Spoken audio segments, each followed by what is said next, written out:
सारी फील्ड ही आपकी है, बॉलिंग भी आपकी, बैटिंग भी आपकी। कितनी सीटें लेंगे ये बता दें? 200, 250, 150, 300, 125? कामरान साहब, मैं सबसे पहले तो ये कहना चाहूँगा कि आपको पता है कि हम सब में से सबसे ज़्यादा जो नौजवान हैं वो भट्टी साहब हैं। अच्छा। और क्योंकि नौजवान हैं, कम उम्र हैं, माजी का तारीख़ का कुछ इतना ज़्यादा तारीख़ पुरानी है, भट्टी साहब नए हैं, इस वजह से मैं कुछ इजाफत करना चाहता हूँ भट्टी साहब की गुफ्तगू में। पहले तो 25 साल में नवाज शरीफ को एक इलेक्शन लड़ने की इजाज़त मिली, इन्ना लिल्लाहि व इन्ना इलैहि राजिऊन। ये तो मरसिया हो गया। 2002 का इलेक्शन, इन्ना लिल्लाहि व इन्ना इलैहि राजिऊन। 2008 का इलेक्शन, इन्ना लिल्लाह। 2017 में नवाज शरीफ को बाहर निकाला, इन्ना लिल्लाह। 2018 का इलेक्शन, इन्ना लिल्लाह।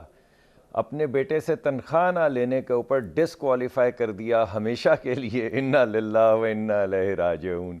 वो 10 ट्रंक जिनके अंदर, भट्टी साहब मुझे बड़ी अच्छी तरह याद है, शाम को प्रोग्राम किया करते थे, बार बार वो 10 ट्रंकों की तस्वीर आती थी जिनमें मवाद आ रहा था, सबूत आ रहे थे करप्शन के, इन्ना लिल्लाह व इन्ना इलैहि राजिऊन। और उसके बाद ये फ़ॉन्ट, मरियम साहिबा के किसी वकील ने एक फ़ॉन्ट डाउनलोड किया जो अवेलेबल था, अवेलेबल था लेकिन माइक्रोसॉफ्ट का हिस्सा नहीं था, उसके ऊपर 8 साल सज़ा, 9 साल सज़ा दे दी, इन्ना लिल्लाह। ये अपने राना सनाउल्लाह साहब भूल गए हैं, क्योंकि ये नौजवान हैं, हम सारे पुराने ज़माने के लोग हैं। उनकी गाड़ी में हेरोइन डाल के मौत की सज़ा की तरफ उनको धकेलना, उनको मौत की काल कोठरी अब तो में मदावा हो गया रखना, आपका इन्ना मुसद्दिक लिल्लाह भाई, व आज तो इन्ना खुश हो इलैहि जाए, आज राजिऊन। भी आप मरसी पढ़ रहे हैं, मैं तो हैरान हूँ। अभी तो वो अपने अब्बासी साहब को 27 साल सज़ा दे दी, ठीक है, 27 साल सज़ा दे दी इलेक्शन से 10 दिन पहले, इन्ना लिल्लाह। ये आधी इन्ना लिल्लाह ना पढ़ें, पूरी इन्ना लिल्लाह पढ़ें।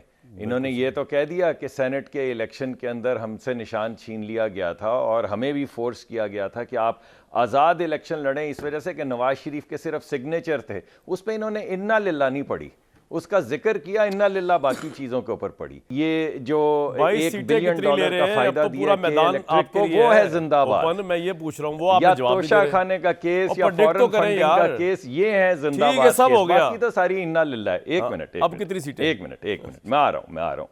देखें, हमारी पार्टी से तो ताल्लुक नहीं है हामिद खान साहब का, तो उन्होंने अगर इलेक्शन ठीक हुए थे, कोई इलेक्शन में वायलेशन नहीं थी, तो भाई मेरे उन्होंने क्यों कहा कि हम दोबारा इलेक्शन करवा लेते हैं? क्यों कहा? आप मुझे ये बताइए कि हमने पीटीआई को कहा था कि 16-17 अरकान जो इलेक्शन लड़ना चाहते थे उसको नॉमिनेशन पेपर ना दें। वाह। ये हमने कहा था कि आप एडवर्टाइज ना करें कि इलेक्शन है, मगर कहाँ हो रहा है, यानी इलेक्शन के बाद तक किसी को पता नहीं था कि इलेक्शन कहाँ हो रहा है। ये हमारी मर्जी। यार आपका अपना इलेक्शन कहाँ हुआ है मेरे भाई? मुसद्दिक भाई, आपका अपना इलेक्शन कहाँ हुआ है? इन बातों को छोड़ें यार, वो इलेक्शन तो सारे कैसे होते हैं? नहीं, अच्छा, आपका इलेक्शन तो फिर छोड़ देना, फिर सारी मैं तो आपसे ये बात ही नहीं कर रहा, मैं कह रहा हूं मेरे भाई सीटें कितनी निकालेंगे। मैं आपको कह रहा हूं, मैं कह रहा हूं ना, मैं कह रहा हूं कि फिर आप ये कहें कि बैरिया वाला केस जिंदाबाद और बाकी सब मुर्दाबाद और इन्ना लिल्लाह, ये कहें ना। आप तो वो बात ही नहीं कर रहे, यानी आप ये मैं तो कह रहा हूं कि इन पे रोज प्रोग्राम होता है, आज तो आपका दिन है। बात क्यों कर रहा हूं? मैं तो ये जानना चाह रहा हूं, आप इलेक्शन जो शेयर जीतेगा, कितनी शेयर सीटें, कितनी कब्जा करेगा? मैं ये पूछ रहा हूं। हम इलेक्शन इंशाल्लाह जीतेंगे। हम इलेक्शन इस वजह से जीतेंगे कि नवाज शरीफ के 4 साल में हमने 12,000 मेगावाट से 14,000 मेगावाट बिजली लगाई है। ठीक है। हम इलेक्शन इस वजह से जीतेंगे कि हमने 1.2 बिलियन क्यूबिक फुट के गैस के कारखाने लगाए हैं। इसलिए भी जीतेंगे ना, मुकाबले में कोई नहीं है सर। हमने 8 से 9,000 मील की सड़कें बनाई हैं। हम इलेक्शन इस वजह से जीतेंगे क्योंकि हम GDP को 6% पे लेके गए थे। हम इलेक्शन इस वजह से जीतेंगे कि हमने पॉलिसी इंटरेस्ट रेट जो है वो 4% पे आ गया था। ठीक है। हम इलेक्शन इस वजह से जीतेंगे कि बैनुल अक़वामी इदारे कह रहे थे कि पाकिस्तान एक इमर्जिंग राइजिंग टाइगर है। हम इलेक्शन इन वजूहात से जीतेंगे कि $30 बिलियन की, ना पाकिस्तान की तारीख में पहले ना बाद में, $30 बिलियन की इन्वेस्टमेंट CPEC के जरिए हुई सिर्फ 4 साल में। हम इलेक्शन इस वजह से जीतेंगे। ठीक है।